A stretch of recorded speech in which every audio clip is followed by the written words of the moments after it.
चलिए, अभी तक हम लोगों ने डिस्कस किया रेडिकल साइन, हम लोगों ने डिस्कस किया उसके ऊपर बेस कुछ आइडेंटिटीज। अब आज हम लोग डिस्कस करेंगे that is law of exponents for real numbers. ठीक है, अब देखिए क्लास 8 में आप लोगों ने पूरा की पूरा चैप्टर पढ़ा था जिसका नाम था एक्सपोनेंट्स एंड पावर्स। क्लियर? और वहां पे हम लोगों ने क्या किए थे, कुछ लॉस पढ़े थे। अब वही लॉस सेम आप लोगों को क्लास 9 के अंदर भी पढ़ने हैं, लेकिन कुछ बेसिक सा डिफरेंस रहता है। क्लियर है? जैसे जैसे हम लॉस पढ़ते जाएंगे आपको चीजें भी क्लियर होती जाएगी। अब देखिए, सबसे पहले law of exponents for real numbers को समझने के लिए हमने मान लिया let a is greater than 0 be a real number। Clear? तो हमने यहां पे क्या माना कि a एक कोई भी रियल नंबर है। रियल नंबर यानी कि ये रैशनल नंबर भी हो सकता है और ये क्या हो सकता है, इरैशनल नंबर भी हो सकता है। और ये किससे बड़ा होना चाहिए, 0 से बड़ा होना चाहिए। तो let a greater than 0 be a real number. Clear? और ऐसे हमने मान लिया let p and q be the rational number. और p और q को हमने क्या मान लिए, दैट इज रैशनल नंबर मान लिया। इतना क्लियर? तो ध्यान से देखिएगा, a ग्रेटर देन 0 एक क्या है, रियल नंबर है, और p और q को हमने क्या मान रखा है, दैट इज रैशनल नंबर मान रखा है। इतना क्लियर? अब इसी पे बेस हम क्या करेंगे, यहां पे कुछ लॉस डिस्कस करेंगे। तो सबसे पहला लॉ जो हम लोग डिस्कस करेंगे वो ये है, आप लोगों ने क्लास 8 में पढ़ा था कि अगर बेस सेम होता है तो बताइए पावर क्या हो जाती है, ऐड हो जाती है in case of multiplication. Same law हम यहां पे भी पढ़ेंगे। लेट अस सपोज a की पावर क्या है, p है, इनटू a की पावर क्या है, q है। मतलब आप देख रहे हैं बेस तो क्या है, सेम है। a की पावर क्या है, p, और a की पावर क्या है, q। तो बताइए अगर बेस सेम है तो पावर क्या हो जाएगी, ऐड हो जाएगी। तो क्या हम इसको ऐसे लिख सकते हैं, a की पावर p प्लस q। इतना क्लियर? तो देखिए a की पावर p इंटू a की पावर q किसके बराबर होगा, a की पावर p प्लस q के बराबर। एक एग्जांपल लेते हैं, 2 की पावर 1/3। मैंने आपसे क्या कहा था, p और q क्या होने चाहिए, रैशनल नंबर्स। तो इधर 2 की पावर हमने क्या लिखी, 1/3 इंटू 2 की पावर 2/3। बताइए क्या यहां पे बेस क्या है, सेम है। एक की पावर कितनी है, 1/3, और एक की पावर कितनी है, 2/3। अगर बेस सेम होता है तो पावर क्या हो जाएगी, ऐड। तो इसको हम क्या लिख सकते हैं, 2 की पावर 1/3 प्लस 2/3, यही आएगा। तो ये हो गया आपके पास 2 की पावर 1/3 प्लस 2/3। चलिए 2 1/3 और 2/3 में अगर एलसीएम लेंगे तो एलसीएम कितना आएगा, 3, और ये कितना हो गया, 1 प्लस 2। इतना क्लियर? तो ये हो गया आपके पास 2 की पावर 3/3। इतना क्लियर? 3 से 3 तो क्या हो गया, कैंसिल। तो आपके पास कितना आ गया, 2 की पावर 1, जिसका आंसर हम क्या लिख सकते हैं, दैट इज 2 लिख सकते हैं। तो समझने की बात क्या है, अगर बेस सेम तो पावर क्या हो जाएगी, ऐड हो जाएगी इन केस ऑफ मल्टीप्लीकेशन। और p और q आपके क्या होने चाहिए, दैट इज रैशनल नंबर्स होने चाहिए। तो सबसे बनेगा ये वाला पार्ट। ठीक है, अब हम बात करते हैं हमारे दूसरे लॉ की। इतना क्लियर? सब लोग समझेंगे फर्स्ट। अब सेकंड लॉ आपको ये स्टेट करता है कि अगर बेस सेम है, वापस से ध्यान दीजिएगा, a की पावर p बाय a की पावर q। बेस क्या है, सेम, लेकिन पावर क्या है, अलग अलग है। इतना क्लियर? तो बेस सेम है और पावर क्या है, अलग अलग। लेकिन इस बार मल्टीप्लीकेशन की जगह पे बताइए क्या है, डिवीजन। तो आप सब जानते हैं कि अगर बेस सेम है तो पावर क्या हो जाएगी, minus in case of division. तो इसका आंसर क्या आएगा, a की पावर p माइनस क्यू। तो इधर से इसका आंसर कितना आ गया, a की power p minus Q. Example लेते हैं, चलिए 2 की पावर 2/3 क्लियर बाय 2 की पावर 1/3। बताइए क्या बेस क्या है, सेम, लेकिन पावर क्या है, अलग अलग, और बीच में किसका साइन है, डिवीजन का। तो क्या हो जाएगा, 2 की पावर 2/3 माइनस 1/3, यही आएगा। चलिए तो 2 एलसीएम लेंगे तो ये कितना आ जाएगा, 3। तो कितना हो गया, 2 माइनस 1।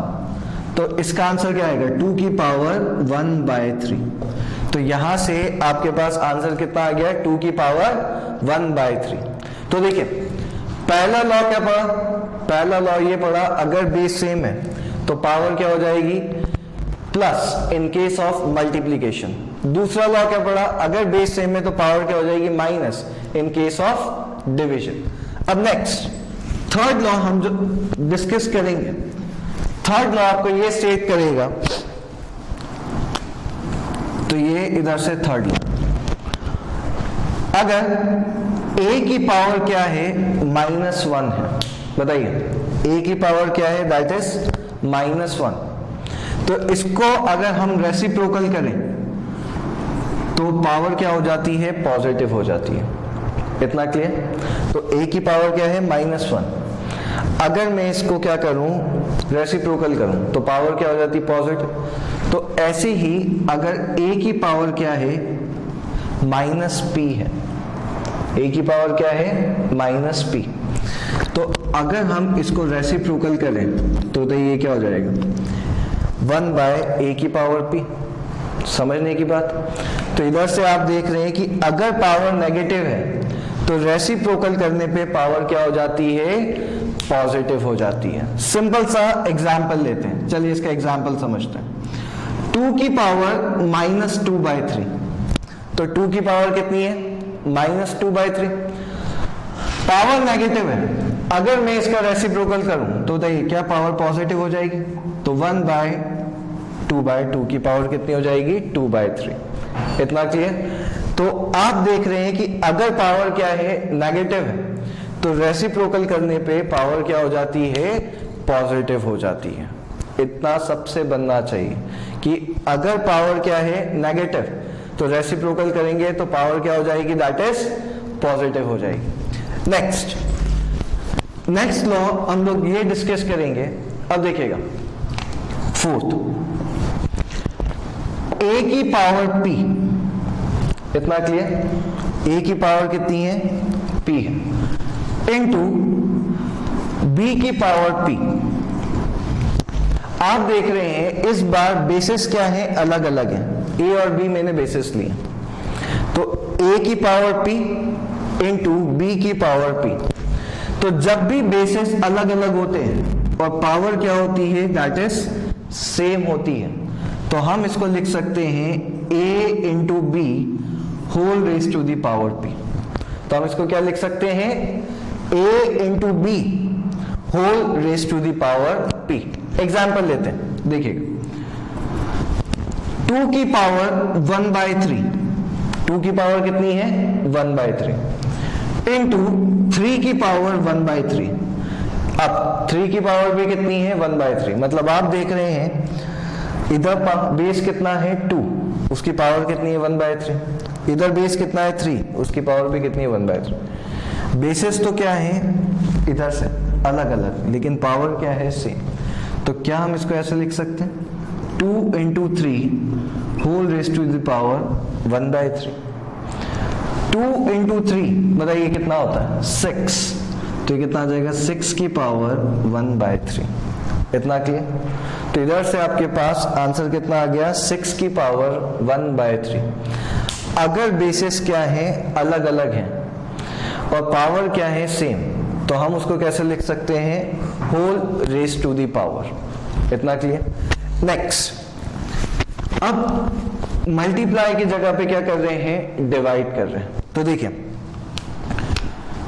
a की पावर p, a की पावर कितनी है, p डिवाइडेड बाय b की पावर p, और b की पावर भी कितनी है, p है। तो क्या हम लिख सकते हैं a by b whole raise to the power p। यहां पे भी बेसिस क्या है, अलग अलग, लेकिन पावर क्या है, सेम। तो इसको हमने क्या लिख दिया, a by b whole raise to the power p। इतना क्लियर। एग्जाम्पल ले लेते हैं, 2 की पावर 1/3 बाय 3 की पावर 1/3। बताइए क्या दोनों में जो पावर्स हैं वो सेम, लेकिन बेसिस क्या है, अलग अलग। तो इसको हम क्या लिख सकते हैं, 2/3 whole raise to the power 1/3। तो इसको हमने क्या लिख दिया, 2/3 whole raise to the power 1/3। सबसे बनेगा ये। चलिए नेक्स्ट हम लोग डिस्कस करेंगे फिफ्थ लॉ। अब फिफ्थ लॉ आपको क्या स्टेट करता है, ध्यान से देखिएगा। a की पावर p, a की पावर कितनी है, p, और उसके ऊपर पावर q। मतलब आप देख रहे हैं पावर के ऊपर पावर है। अब बताइए, अगर पावर के ऊपर पावर होती है तो सिंपली आप जानते हैं कि जब भी पावर के ऊपर पावर होगी तो हम उसको क्या कर देंगे, मल्टीप्लाई कर देंगे। तो इधर से ये कितना हो जाएगा, a की power p into Q. Clear. तो अगर पावर के ऊपर पावर, तो पावर आपस में एक दूसरे से क्या हो जाती है, मल्टीप्लाई हो जाती है। एग्जाम्पल लेते हैं, देखिएगा 2 की power 1/3 whole raise to the power 2/3। इतना क्लियर। 2 की पावर कितनी है, 1/3 है, और उसके ऊपर भी पावर कितनी है, 2/3। तो क्या पावर के ऊपर पावर, और अगर पावर के ऊपर पावर होती है तो लॉ क्या स्टेट करता है, दोनों पावर्स को एक दूसरे से क्या कर देंगे, मल्टीप्लाई कर देंगे। तो ये हो जाएगा 2 की पावर 1/3 इंटू 2/3। इतना क्लियर। चलिए 2 की पावर, जब भी दो फ्रैक्शंस को आपस में एक दूसरे से मल्टीप्लाई करते हैं तो न्यूमरेटर का मल्टीप्लाई न्यूमरेटर से और डिनोमिनेटर का मल्टीप्लाई डिनोमिनेटर से। तो बताइए कितना हो जाएगा, 2 की पावर 2/9। इतना क्लियर। तो हम लोगों ने अभी तक जो लॉस पढ़े हैं बहुत ज्यादा इंपॉर्टेंट है। अगर बेस सेम है तो पावर क्या हो जाती है, add in case of multiplication. अगर बेस सेम है तो पावर क्या हो जाती है, minus in case of division. किसी की भी पावर अगर नेगेटिव है तो रेसिप्रोकल करेंगे तो क्या बन जाएगी, पॉजिटिव बन जाएगी। क्लियर है। फिर हम लोगों ने ऐसे ही डिस्कस किया कि अगर बेसिस क्या है, यहां पे सेम है लेकिन पावर्स क्या है, अलग अलग है। ऐसे ही अगर बेसिस अलग अलग है और पावर्स क्या है, सेम है, तो हम उसको क्या लिख सकते हैं, whole raise to the power, same with division. और ये हो गया आपका ये वाला लॉ। एक और लॉ हम स्टेट करेंगे, ध्यान से देखिएगा। नेक्स्ट लॉ आपको ये स्टेट करता है कि अगर आपके पास कोई भी रैशनल नंबर गिवन है, लेट अस सपोज आपको गिवन है a/b, एक रैशनल नंबर, उसकी पावर कितनी है, -p है। इसकी पावर कितनी गिवन है, -p। तो अगर हम इसको रेसिप्रोकल कर दें तो इसकी पावर क्या हो जाती है, पॉजिटिव हो जाती है। जैसे a/b है, तो अगर मैं इसको क्या लिख दूं, b/a, तो इसकी पावर क्या हो जाएगी, दैट इज पॉजिटिव हो जाएगी। ठीक है। एग्जाम्पल लेते हैं, 2/3 की पावर -2। 2/3 की पावर कितनी है, -2। तो अगर हम इसको क्या लिख दें, 3/2, तो जो पावर माइनस में थी वो क्या बन जाती है, पॉजिटिव बन जाती है। तो आई रिपीट, अगर पावर नेगेटिव है तो रेसिप्रोकल कर दो तो पावर क्या हो जाती है, पॉजिटिव हो जाती है। सबसे बनेंगे ये लॉस। क्लियर है। सारे लॉस बहुत इंपॉर्टेंट है। एक्सरसाइज को सॉल्व करने के लिए एक एक क्वेश्चन ध्यान से, क्लियर, एक एक लॉ को ध्यान से पढ़ेंगे। नोट करिए। अभी तक हम लोगों ने लॉज ऑफ एक्सपोनेंट्स डिस्कस किए। अब उसी पे बेस्ड हम लोग कुछ क्वेश्चन सॉल्व करेंगे। क्लियर है? सबसे पहले आपको गिवन है 64 की पावर 1/2। बहुत ध्यान से समझिएगा कि ये क्वेश्चन हम कैसे सॉल्व कर रहे हैं। क्लियर है? तो पहला क्या गिवन है आपको, 64 की पावर 1/2। मेरे को बताइए, क्या हम इस 64 को ऐसे लिख सकते हैं, 8 का स्क्वायर? हम जानते हैं कि 8 का स्क्वायर क्या होता है, 64 होता है, यानी कि 8 × 8। इतना क्लियर?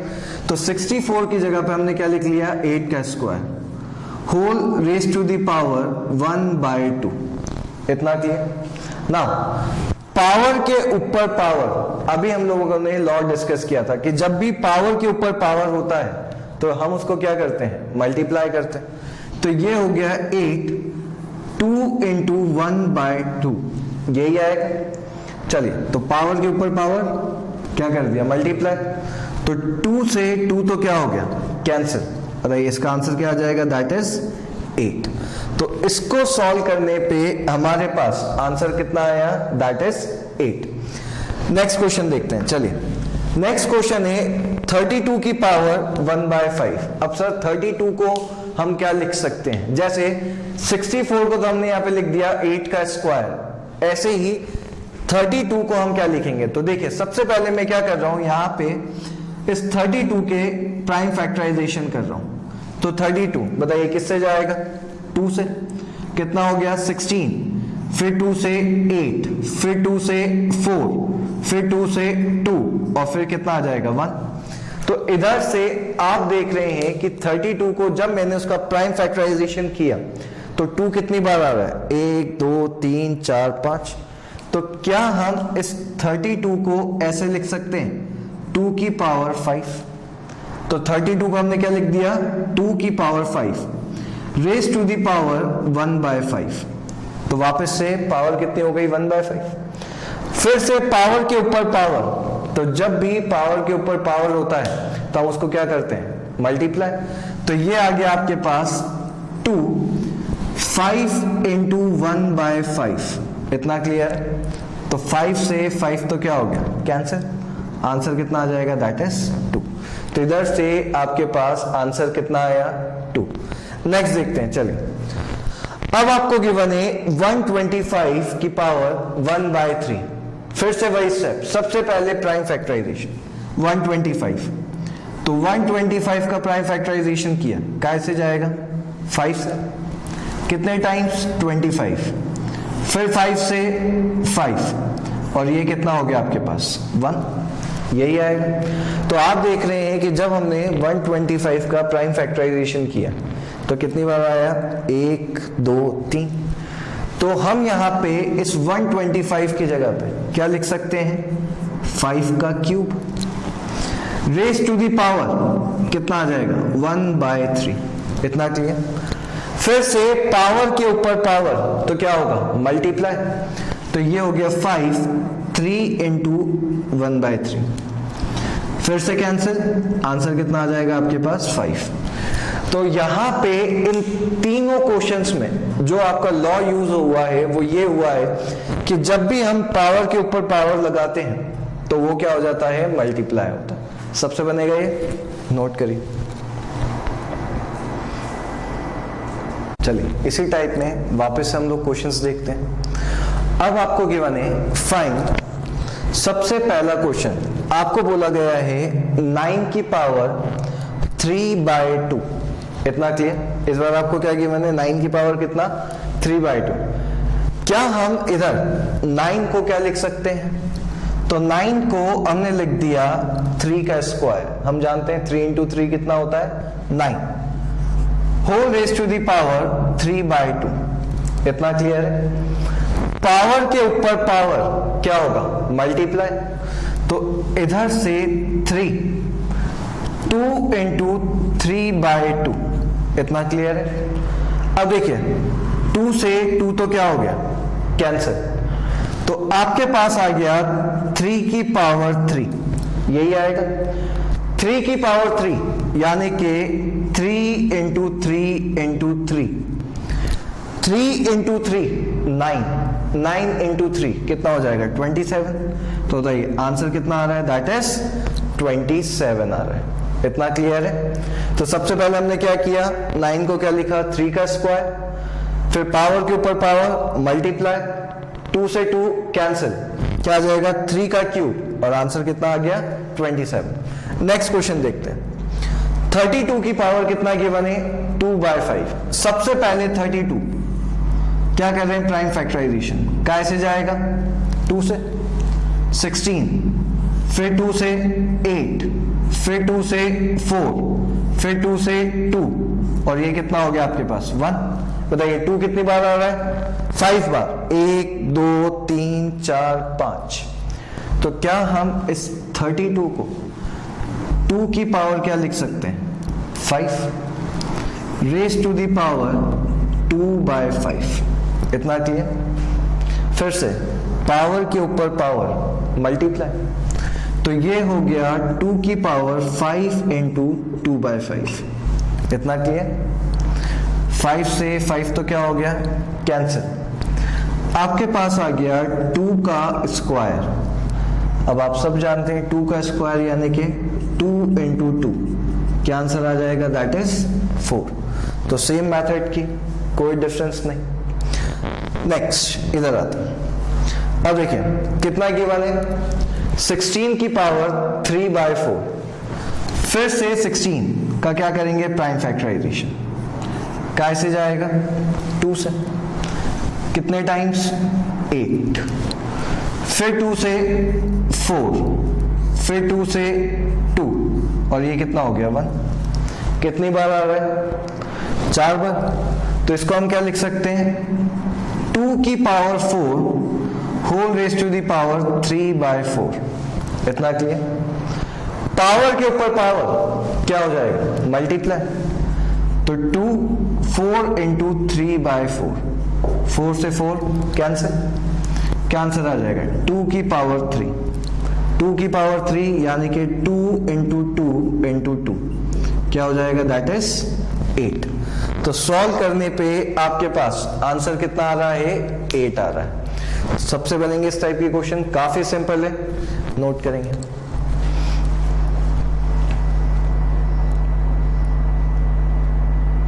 नेक्स्ट क्वेश्चन आपको बोला गया है सिंप्लीफाई। इतना क्लियर है। सिंप्लीफाई में फर्स्ट क्वेश्चन आपको गिवन है 2 की पावर 2/3 इंटू 2 की पावर 1/5।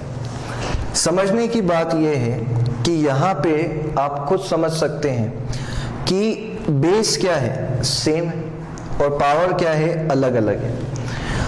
इधर डॉट का मतलब होता है मल्टीप्लाई। इतना क्लियर। तो जब भी बेस सेम हो और पावर क्या हो अलग अलग हो, तो बताइए क्या यहाँ पे जो लॉ लगेगा उसमें हम ये कहते हैं अगर बेस सेम है तो पावर क्या हो जाती है ऐड हो जाती है।